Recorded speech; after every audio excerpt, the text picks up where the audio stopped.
বাঙালি নিত্যদিনের খাবার পাতে পোস্ত প্রায় হয়েই থাকে। আজ বানাবো এই গরমের উপযোগী একদম হালকা রান্না আলু পোস্ত। সর্ষের তেল ছাড়া আলু পোস্ত ভাবাই যায় না। তেল গরম হলে ফোড়নে দেব 1/2 চামচ 5 ফোড়ন। ফোড়নে সুন্দর গন্ধ বেরোলে দিয়ে দিচ্ছি ছোট ছোট করে কেটে ধুয়ে রাখা আলুগুলো। এখানে আমি 4টে বড় বড় আলু কেটে নিয়েছি। 1 থেকে 2 মিনিট নাড়াচাড়া করে এতে দেব 1 চামচ নুন।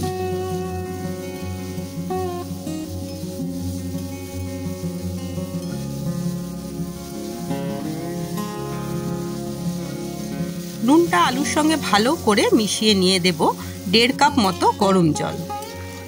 আলু এখানে বেশি রং ধরা পর্যন্ত ভাজা যাবে না, তাহলে পোস্তর সাদা রংটা থাকবে না।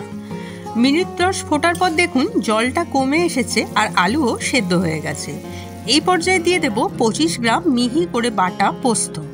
পোস্তর বাটিটা ধুয়ে জলটাও দিয়ে দিলাম।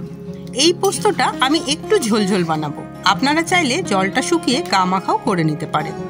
পোস্তটা মিশিয়ে আলুগুলো হালকা হাতে ভেঙে দিচ্ছি।